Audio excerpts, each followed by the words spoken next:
यशायाह भविष्यवक्ता की पुस्तक अध्याय 36। यशायाह अध्याय 36।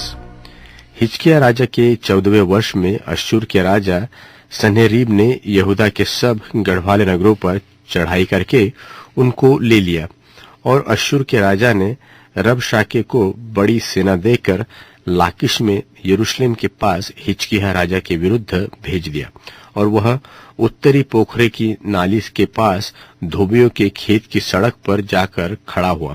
तब हिल्किय्याह का पुत्र एल्याकीम जो राजघराने में काम पर नियुक्त था, और शेबना जो मंत्री था, और आसाफ का पुत्र योआह जो इतिहास का लेखक था, ये तीनों उससे मिलने को बाहर गए। रबशाके ने उनसे कहा, हिजकिय्याह से कहो कि महाराजाधिराज अश्शूर का राजा यो कहता है कि तू यह क्या भरोसा किए बैठा है।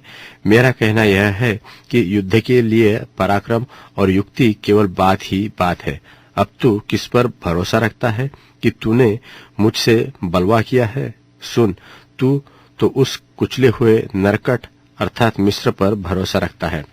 उस पर यदि कोई टेक लगाए तो वह उसके हाथ में चूप कर छेद कर देगा। मिस्र का राजा फिरौन उन सब के साथ ऐसा ही करता है जो उस पर भरोसा रखते हैं। फिर यदि तू मुझसे कहे कि हमारा भरोसा अपने परमेश्वर यहोवा पर है, तो क्या वह नहीं चाहे कि जिसके ऊंचे स्थानों और वेदियों को ढाकर हिजकिय्याह ने यहूदा और यरूशलेम के लोगों से कहा कि तुम इस वेदी के सामने दंडवत किया करो। इसलिए अब मेरे स्वामी अश्शूर के राजा के साथ वाचा बांध, तब मैं तुझे 2000 घोड़े दूंगा। क्या तू उन पर सवार चढ़ा सकेगा कि नहीं? फिर तू मेरे स्वामी के छोटे से छोटे कर्मचारी का भी कहा न मानकर क्यों रथों और सवारों के लिए मिस्र पर भरोसा रखता है? क्या मैंने यहोवा के बिना कहे इस देश को उजाड़ने के लिए चढ़ाई की है? यहोवा ने मुझे कहा है कि उस देश पर चढ़ाई करके उसे उजाड़ दे।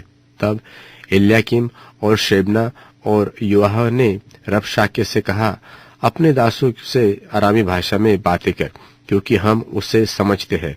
हमसे यहूदी भाषा में शहर पनाह पर बैठे हुए लोगों के सुनते बातें न कर। रबशाके ने कहा, क्या मेरे स्वामी ने मुझे तेरे स्वामी ही के व तेरे ही पास ये बातें कहने को भेजा है? क्या उसने मुझे उन लोगों के पास नहीं भेजा जो शहर पनाह पर बैठे हैं, इसलिए कि तुम्हारे संग उनको भी अपनी विष्ठा खाना और अपना मूत्र पीना पड़े? तब रबशाके ने खड़ा होकर यहूदी भाषा में ऊंचे शब्द से कहा, महाराजाधिराज अश्शूर के राजा की बातें सुनो।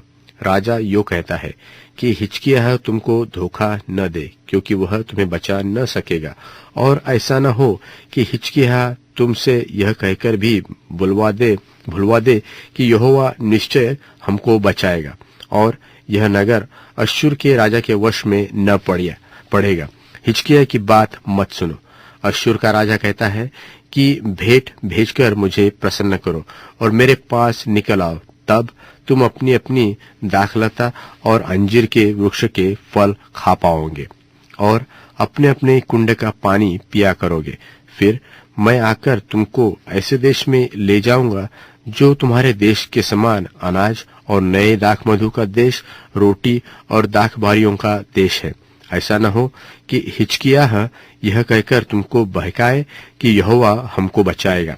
क्या और जातियों के देवताओं ने अपने अपने देश को अश्शूर के राजा के हाथ से बचाया है? हमात और अर्पाद के देवता कहाँ रहे? सपर्वैम के देवता कहाँ रहे? क्या उन्होंने शोम्रोन को मेरे हाथ से बचाया? देश देश के सब देवताओं में से ऐसा कौन है जिसने अपने देश को मेरे हाथ से बचाया हो? फिर क्या यहोवा यरूशलेम को मेरे हाथ से बचाएगा? परंतु वे चुप रहे और उसके उत्तर में एक भी बात न कही, क्योंकि राजा की ऐसी आज्ञा थी कि उसको उत्तर न देना। तब हिल्किय्याह का पुत्र एल्याकीम जो राजघराने के काम पर नियुक्त था, और शेबना जो मंत्री था, और आसाफ का पुत्र योआह जो इतिहास का लेखक था, इन्होंने हिजकिय्याह के पास वस्त्र फाड़े हुए जाकर रबशाके की बातें कह सुनाई।